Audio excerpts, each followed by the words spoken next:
1947 को भारत आजाद तो हुआ, लेकिन आप जानते हैं खंडित भारत आजाद हुआ। मुस्लिम लीग जो बना दिया अंग्रेजों ने, वही मुस्लिम लीग भारत में ऐसा विश्व वृक्ष बन गया कि उन्होंने पाकिस्तान अलग करा ही लिया। मुस्लिम लीग ने जो पाकिस्तान अलग कराया भारत देश से, इसमें अंग्रेजों ने पूरी भूमिका निभाई। और अंग्रेजों का यह था कि मुस्लिम लीग को भारत में इतना बढ़ावा दो कि ये कांग्रेस के हिंदू नेताओं से थोड़ी बड़ी संस्था हो जाए। तो मुस्लिम लीग का सारा फंड अंग्रेजों के यहाँ से आता था। आपको सुनकर आश्चर्य होगा, मोहम्मद अली जिन्ना जितना भी पैसा खर्च किया वो सब अंग्रेजों ने डोनेशन में दिया। और मोहम्मद अली जिन्ना का एक लेफ्ट हैंड और राइट हैंड मैन माना जाता था, सोहरावर्दी करके, वो कलकत्ता का बड़ा नेता था। सोहरावर्दी जितना खर्चा किया वो सब अंग्रेजों ने डोनेशन में दिया। अंग्रेजों का एक अखबार निकलता था इस देश में, जो अभी भी निकलता है, उसका नाम था द टाइम्स ऑफ इंडिया। ये अंग्रेजों का अखबार आज भी है। अंग्रेजी एक कंपनी है जिसका नाम है बेनेट एंड कोलमैन, ये उसी कंपनी का अखबार है, तभी से निकलता है। तो टाइम्स ऑफ इंडिया की ये पॉलिसी थी कि मुस्लिम लीग का नेता छोटी से छोटी सभा का आयोजन करे तो उसको बड़े से बड़ा पोस्टर बनाकर, उसकी बड़ी न्यूज बनाकर टाइम्स ऑफ इंडिया के फ्रंट पेज पर देना। कई बार ऐसी हंसी आती है, मोहम्मद अली जिन्ना को जुकाम हो गया, खांसी हो गई, तो टाइम्स ऑफ इंडिया की फ्रंट पेज की न्यूज होती थी कि मोहम्मद अली जिन्ना कल से बीमार है, वो घर से बाहर नहीं निकला, उसको फ्रंट पेज पे कवरेज होता है। और आपको मैं एक आश्चर्य करने वाली बात बताता हूं कि मोहम्मद अली जिन्ना मुस्लिम लीग का नेता था, मुसलमानों का नेता वो कभी नहीं बन पाया। मुस्लिम लीग एक संगठन था, उसका नेता था, मुसलमानों ने उसे अपना नेता कभी नहीं माना। आप जानते हैं कारण क्या था? कारण सबसे बड़ा ये था कि मोहम्मद अली जिन्ना रोज हंदी मांस खाता था। हंदी मांस समझते हैं, पोर्क, और मुसलमान उसको अपना नेता मान नहीं सकते जो हंदी मांस खाए। दूसरी समस्या थी कि मोहम्मद अली जिन्ना रोज शराब पीता था। मुसलमानों में शराब वर्जित है, हंदी मांस वर्जित है, शराब वर्जित है। और तीसरा, मोहम्मद अली जिन्ना का जो मुख्य धंधा था वो ब्याज पर पैसे उठाने का धंधा था उसका। मुस्लिम धर्म में इसको भी स्वीकार्य नहीं है, इसलिए मुसलमान उसको अपने नेता कभी नहीं मानते। आपको सुनकर आश्चर्य होगा, एक बार ये जिन्ना लाहौर में मुसलमानों की एक सभा में चला गया तो मुसलमानों ने मंच पर चढ़कर इसका मुंह काला कर दिया और एक गधे पर बिठाकर उसका सर्कस निकाला पूरे लाहौर में। उसके बाद हिम्मत नहीं पड़ी लाहौर जाने की, अखबारों में खूब छपा और जिन्ना को पूछा गया कि आपके मुसलमान ही आपको नेता नहीं मानते तो आप हैं किसके नेता? तो धीरे से उसने कहा कि मैं तो अंग्रेजों का नेता हूं, अंग्रेजों का बनाया हुआ नेता। अब आप जरा सोच सकते हैं, जिसको मुसलमानों ने नेता नहीं माना, उस व्यक्ति की ताकत इतनी कैसे हो गई कि उसने पाकिस्तान बना दिया इस देश में। कभी तो मन में ये विचार आएगा आपके। बहुत दिन में ये सोचता रहा कि जो मुसलमानों का नेता कभी हुआ नहीं, 10 लोगों ने जिंदगी में कभी उसका भाषण सुना नहीं, वो इतना ताकतवर कैसे हुआ कि उसने भारत से एक अलग हिस्सा पाकिस्तान बना दिया। बात ये है और सच्चाई है जो मैं आपको बोलकर जाना चाहता हूं, और ये सच्चाई सुनते समय किसी के दिल को दुखावा हो तो मैं क्षमा मांगता हूं कि ये जो पाकिस्तान बना उसमें मोहम्मद अली जिन्ना की भूमिका इतनी बड़ी नहीं थी, उससे ज्यादा बड़ी भूमिका लेडी माउंटबेटन की थी। एडविना माउंटबेटन का नाम आप जानते हैं, नहीं जानते तो जान लीजिए। वो भारत का अंतिम अंग्रेज अधिकारी जिसका नाम था लुईस माउंटबेटन, उसकी पत्नी थी एडविना माउंटबेटन। ये पाकिस्तान बनाने का सबसे बड़ा कारण वो एडविना थी। आप जानते हैं वो क्या खेल खेला उसने? एडविना माउंटबेटन लंदन के हैरिस कॉलेज में पढ़ती थी जिसमें ये जिन्न पढ़ा करता, और उसी कॉलेज में भारत के पहले प्रधानमंत्री पंडित जवाहरलाल नेहरू भी पढ़ते। हैरिस कॉलेज में 3 लोग पढ़ते थे साथ में एक ही क्लास में ध्यान देना, जिन्ना मोहम्मद अली, पंडित जवाहरलाल नेहरू और एडविना। उस समय वो माउंटबेटन नहीं थे, शादी उसकी बाद में हुई। तो एडविना जिन्ना और नेहरू एक ही क्लास में पढ़ते थे और रिकॉर्ड्स और दस्तावेज बताते हैं कि एडविना से दोनों लगे हुए थे। ये डॉक्यूमेंट्स बताते हैं। और एडविना इतनी चालाक महिला थी कि दोनों को हैंडल करती थी, इतनी चालाक। एक को सवेरे मॉर्निंग में, दूसरे को शाम में, दोनों को हैंडल करती। और जिन्ना और नेहरू का सबसे बड़ा जो झगड़ा होता था वो एडविना को लेकर। ये झगड़ा वहां से शुरू हुआ, हैरिस कॉलेज से। नेहरू जी पढ़ाई करके वापस आ गए, जिन्ना भी पढ़ाई करके वापस आ गया। दोनों ने यहाँ इस देश में वकालत करने की कोशिश की, लेकिन चली नहीं। न नेहरू जी की वकालत चली, न जिन्ना की वकालत चली। दोनों बैरिस्टर थे, उनको जिंदगी में कभी कोई केस ही नहीं मिला लड़ने के लिए। कारण समझते हैं? कारण बिल्कुल स्पष्ट है कि केस उसको मिलता है जिसके जीतने की संभावना होती है। नेहरू जी के बारे में सब जानते थे कि इसको कोई दम नहीं है जो जीत पाएगा एक भी केस। तो वकालत चली नहीं, तो नेहरू जी कांग्रेस में ज्वाइन हो गए। उनके पिताजी ने उनको कांग्रेस में डाल दिया। पिताजी का सपना था कि मैं नहीं तो मेरा बेटा कोई ना कोई दिन देश के बड़े पद पर आना। उसके लिए मोतीलाल नेहरू ने एक पार्टी बनाई जिसका नाम था स्वराज्य पार्टी, और अंग्रेजों से उन्होंने तालमेल करके इस देश में सरकार बनाने का काम भी किया। और उनका ये कैलकुलेशन था मोतीलाल जी का कि एक ना एक दिन अंग्रेज भारत से जाएंगे, मेरी स्वराज पार्टी और अंग्रेजों के बीच कोई समझौता हो जाए तो सत्ता का हस्तांतरण स्वराज्य पार्टी को होगा और नेहरू देश का प्रधानमंत्री बने। इस हिसाब से उन्होंने खेल खेला और उसी खेल में थोड़े दिनों में एडविना भी आ गई। जब अंतिम समय आया, लुईस माउंटबेटन को ब्रिटिश पार्लियामेंट से भेजा गया, तो लुईस माउंटबेटन को भारत भेजने से पहले उसकी शादी एडविना के साथ कराई गई। क्योंकि अंग्रेज खुफिया पुलिस थी, उनको मालूम था कि नेहरू और जिन्ना की वीकनेस क्या है, कमजोरी क्या है। अंग्रेजों की खुफिया पुलिस हर हिंदुस्तानी बड़े नेता पर नजर रखती थी। तो अंग्रेजों की खुफिया पुलिस की रिपोर्ट के आधार पर एडविना को भेजा गया माउंटबेटन के साथ, और माउंटबेटन को कहा गया कि तुम इसको दिखावे के लिए अपनी पत्नी स्वीकार करो, वैसे ये है नहीं तुम्हारी। तो माउंटबेटन ने कहा ठीक है, मैं मेरे देश के लिए इतना तो कर ही सकता हूं। तो उसको पत्नी के रूप में वो लाया। लेकिन कभी भी लुईस माउंटबेटन ने अपनी डायरी में लिखा है कि उसने एडविना के साथ कभी भी रात में बिस्तर पर शेयर नहीं किया। वो दूसरों को दिखाने के लिए पति पत्नी थे, लेकिन असलियत में नहीं थे। और जैसे ही माउंटबेटन यहाँ आ गया तो एडविना को कहा गया कि अब तुम तुम्हारा खेल खेलो।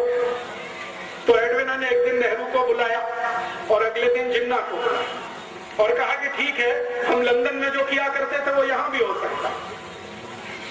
तो नियमित रूप से नेहरू और जिन्ना ने एडविना के यहाँ जाना शुरू किया, दारू पीना उसके साथ बैठकर, शराब पीना उसके साथ बैठकर। मेरे पास कुछ फोटोग्राफ्स हैं, कभी मैं आपको दिखाऊंगा तो आप दंग रह जाएंगे। नेहरू जी एडविना के साथ बैठकर शराब पी रहे हैं, एडविना के साथ बैठकर सिगरेट पी रहे हैं, एडविना को किस कर रहे हैं, चुंबन ले रहे हैं, उसके साथ डांस कर रहे हैं। ऐसे मेरे पास 7 फोटोग्राफ्स, 7। तो ये चलना शुरू हुआ खेल। आप जानते हैं कि चरित्र सबसे कमजोर कड़ी होता है किसी भी पुरुष के लिए। अगर चरित्र से कोई गिरना शुरू हो जाए तो उसकी अंतिम सीमा नहीं होती है। वो कहां तक जाएगा कोई नहीं जानता। हमारे भारत में एक पुरानी कहावत कही जाती है, और वो पुरानी कहावत है, if wealth is lost nothing is lost. आपका पैसा चला गया तो चिंता मत करिए, फिर से आ जाए। फिर दूसरी बात कही जाती है, if health is lost something is lost. आपका स्वास्थ्य चला गया तो थोड़ा कुछ तो गया। लेकिन लास्ट सेंटेंस है, but if character is lost everything is lost. चरित्र गया तो सब चला गया, उसके बाद कुछ बचता नहीं। तो नेहरू जी के साथ यही समस्या थी और जिन्ना के साथ भी यही समस्या थी। जिन्ना और नेहरू चरित्र के इतने हल्के आदमी थे कि जानते हुए भी कि वो दोनों एक ही औरत से फंसे हुए हैं, वो आगे बढ़ते गए। एडविना ने दोनों को इस्तेमाल करना शुरू किया। 3 जुलाई 1947 को नेहरू जी एडविना से मिलने गए। रात को उसने फोटोग्राफ लिए, नेहरू जी के बेड में फोटोग्राफ लिए, और वो फोटोग्राफ नेहरू जी के लिए बहुत गंभीर तकलीफ का कारण बन गए। एडविना ने एक दिन वो फोटो दिखाए नेहरू जी को कि देखिए आपके फोटोग्राफ्स मेरे पास है, और वो फोटोग्राफ्स क्या है जो मैंने आपको बताया। अगर ये रिलीज कर दिया जाए पूरे भारत में तो आपकी क्या हैसियत होगी, और आपको जो सबसे आगे बढ़ाने वाला व्यक्ति है महात्मा गांधी, उनकी क्या हालत होगी। तो नेहरू जी ने एडविना को पूछा कि आखिर तुम चाहती क्या हो। तो उसने कहा कि एक पेपर है, उस पर आप साइन कर दीजिए। तो नेहरू जी ने कहा वो पेपर क्या है। तो उनका पेपर है कि भारत का बंटवारा करना है, हिंदू और मुसलमान के आधार पर करना, आप इसको साइन कर दीजिए। तो नेहरू जी ने कहा कि मेरी कांग्रेस वर्किंग कमेटी से पूछ लेता हूं। तो एडविना ने कहा इतना वक्त नहीं है मेरे पास, आप साइन करते हैं या कल ये फोटोग्राफ टाइम्स ऑफ इंडिया में छपते हैं। नेहरू जी सरेंडर हो गए। रात को 3 बजे 3 जुलाई 1947 रात को 3 बजे उन्होंने भारत पाकिस्तान बंटवारे के पेपर्स पर साइन किए। अगले दिन सवेरे उसने जिन्ना को बुलाया एडविना ने, और जिन्ना के साथ उसने यही खेल खेला। उन्होंने कहा मिस्टर जिन्ना आपके कुछ फोटोग्राफ्स मेरे पास हैं, आप चाहें तो मैं उन्हें टाइम्स ऑफ इंडिया में रिलीज करती हूं। तो जिन्ना बौखला गया। जिन्ना को मालूम नहीं था कि वो बहुत शातिर महिला है। हमारे भारत में इतिहास में आपने सुना विष कन्याएं होती थी, विष कन्याएं, एडविना वही थी, विष कन्या। तो जिन्ना परेशान, अपने फोटो देख के परेशान, क्योंकि जिन्ना का फोटो तो नेहरू जी से भी ज्यादा आपत्तिजनक अवस्था में था। अभी को मैं खोलकर नहीं कहना चाहता क्योंकि कैमरे पर रिकॉर्डिंग हो रही। तो जिन्ना तो और भी परेशान। तो उसने कहा नहीं नहीं ये फोटोग्राफ्स रिलीज मत करिए। तो उन्होंने कहा ठीक है आप फिर पेपर साइन कर दीजिए। तो जिन्ना ने कहा कि मैं तो मुसलमानों का नेता ही नहीं हूं। तो उन्होंने कहा हम बनाएंगे ना, आपको चिंता मत करिए, हम बनाएंगे आपको मुसलमानों का, आप पेपर साइन करिए। तो 4 जुलाई को शाम को करीब 2:30-3 बजे जिन्ना से हस्ताक्षर लिए, 3 जुलाई को सवेरे 3 बजे नेहरू जी से हस्ताक्षर लिए, और वो अगले दिन अखबार में आ गया कि भारत और पाकिस्तान 2 अलग देश बनेंगे, पाकिस्तान मुसलमानों को मिलेगा, भारत हिंदुओं को मिलेगा, और इस तरह से देश का बंटवारा हो गया। इस बंटवारे में अगर आप देखना चाहें कि विलेन कौन है तो आपको बिल्कुल साफ दिखाई देगा। अगर मुझसे कोई पूछे तो पहला विलेन इस बंटवारे में पंडित जवाहरलाल नेहरू, दूसरा विलेन मोहम्मद अली जिन्ना। और मैं पंडित नेहरू को पहला विलेन क्यों मानता हूं, मैं आपको एक दूसरी घटना बताता हूं जो इतिहास में अभी दर्ज नहीं है, लेकिन डॉक्यूमेंट्स में वो घटना घटित है, डॉक्यूमेंट्स में उसका जिक्र है। वो घटना क्या है? घटना ये है कि भारत पाकिस्तान बंटवारा हो गया जिन्ना के हस्ताक्षर और नेहरू के हस्ताक्षर से। थोड़े दिन के बाद गांधी जी को यह पता चला। गांधी जी को पता चला तो गांधी जी ने अपना सिर पीटा। आप में से कोई शायद ये बात नहीं जानता है, गांधी जी को एक आदत थी, और वो आदत ये थी कि वो अपने पर जब गुस्सा करते थे तो अपना सिर पीटते थे, ऐसे करके बहुत तेज मारते थे, घूंसों से मारते थे, अपने को मारते थे। जिस दिन गांधी जी को पता चला कि नेहरू ने बंटवारे के पेपर्स पर हस्ताक्षर किए, उस दिन उन्होंने अपने को पीटा और उन्होंने कहा कि अब मैं जिंदा नहीं रहना चाहता, क्योंकि मैंने जिसको आगे बढ़ाया वो इतना कमजोर निकलेगा ये मुझे नहीं मालूम। परिणाम क्या हुआ? गांधी जी ने जिन्ना को बुलाया और कहा कि भाई तुम ये बंटवारा क्यों कर रहे हो?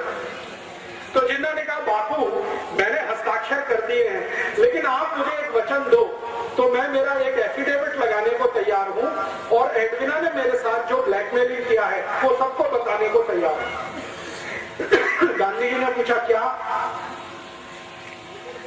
उन्होंने कहा कि मुझे भारत का प्रधानमंत्री बनवा दो। गांधी जी ने कहा बस इतनी ही मांग है तुम्हारी?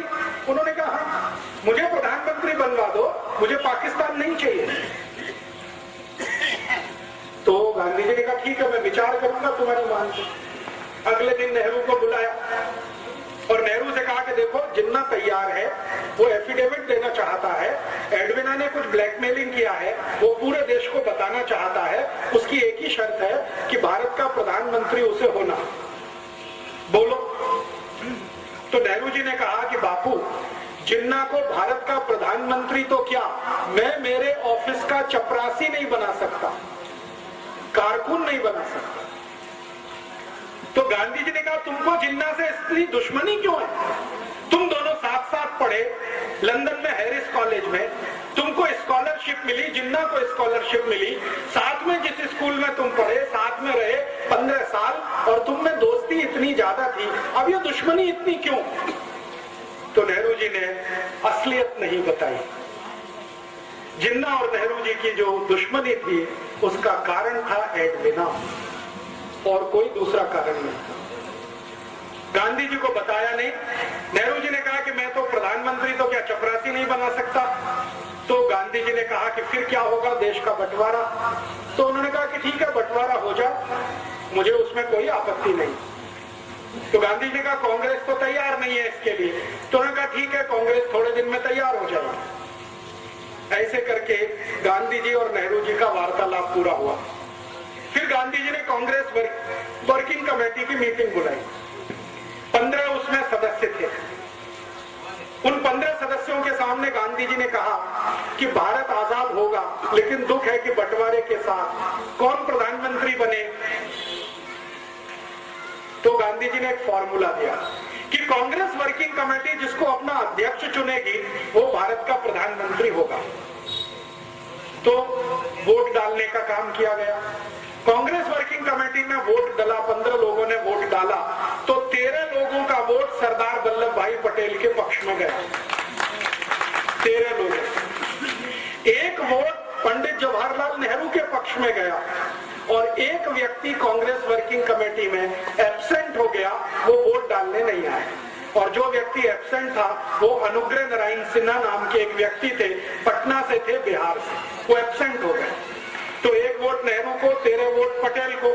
गांधी जी के फॉर्मूले के अनुसार पटेल भारत के प्रधानमंत्री बने, क्योंकि वर्किंग कमेटी ने अध्यक्ष चुना। जब नेहरू जी को पता चला कि वो इलेक्शन में हार गए, तो वो फिर गांधी जी के पास आए और उन्होंने जो वाक्य बोला वो मैं आपको ऐसे का ऐसे ही सुना था।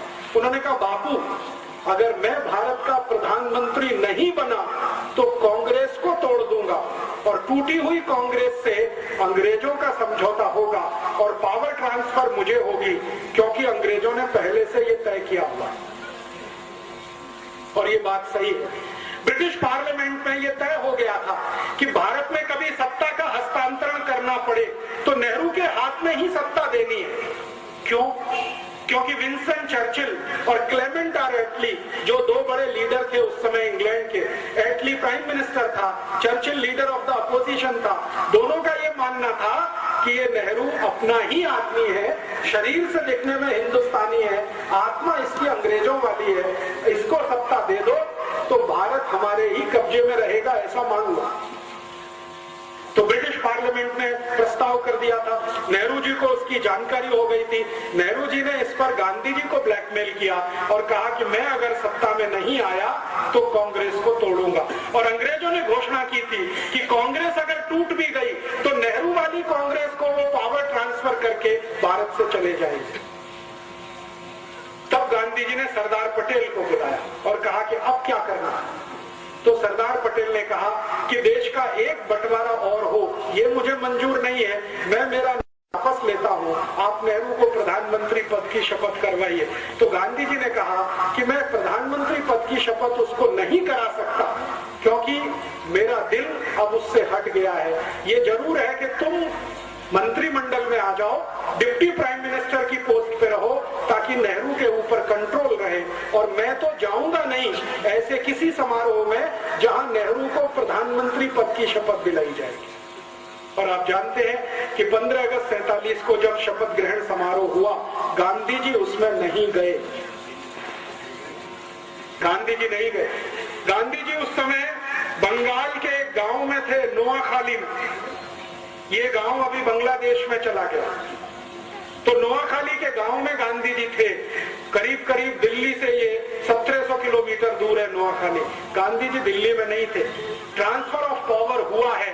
गांधी जी ये कहा करते थे स्वतंत्रता नहीं आई है, आजादी नहीं आई है, सत्ता का हस्तांतरण हुआ है बस। और जो गांधी जी बोलकर नहीं गए और वो उनके कहने में समझ में आता है, वो मैं कह देता हूं।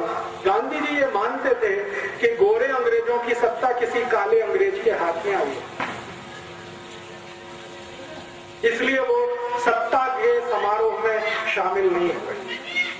और आप फिर जानते हैं, इतिहास आपके सामने है, जिन्ना अलग पाकिस्तान का बन गया, ये बन गया। एक घटना बीच में और हुई थी, वो भी मैं समझा दूं आपको तो समझ में आएगा नेहरू जी का चरित्र। गांधी जी को एक डॉक्टर मिलने आया एक बार, और ये घटना आजादी मिलने से थोड़े दिन पहले की है।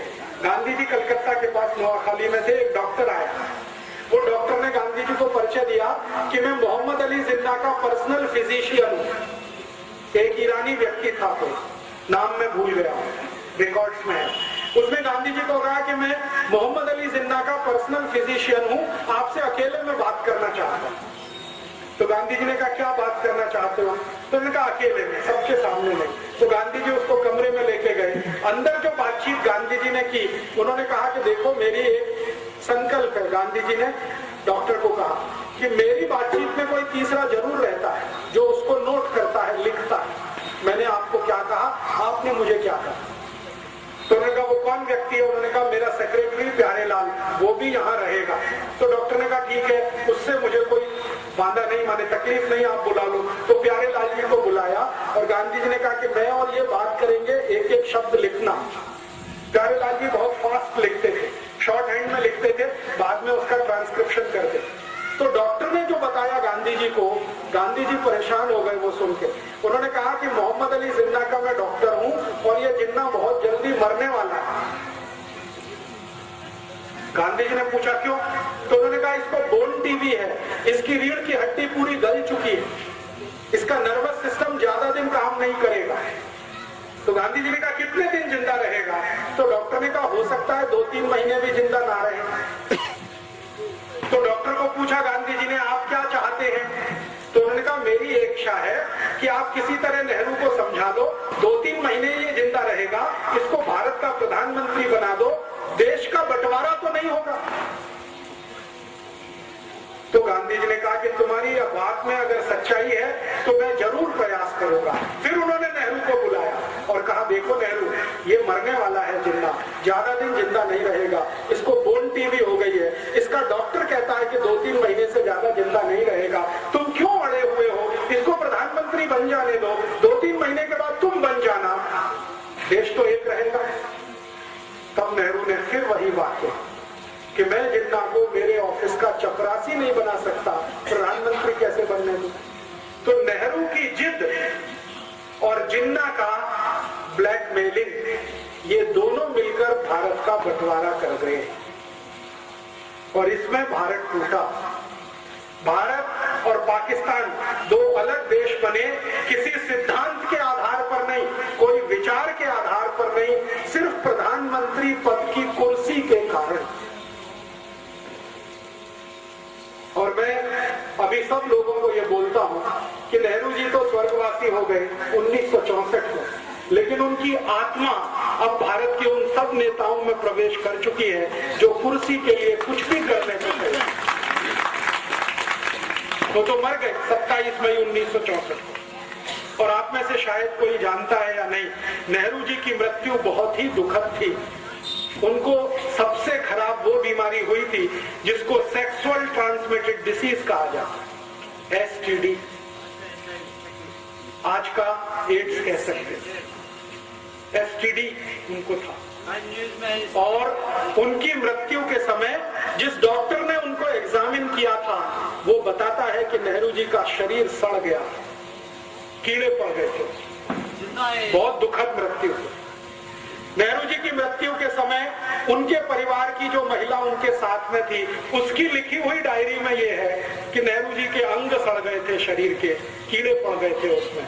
इसलिए वो प्रधानमंत्री पद से छुट्टी लेकर देहरादून गए थे छुट्टी बिताने के लिए, लेकिन वहां से वापस नहीं आए, तो वो तो चले गए, पाकिस्तान बनवा गए इस देश में।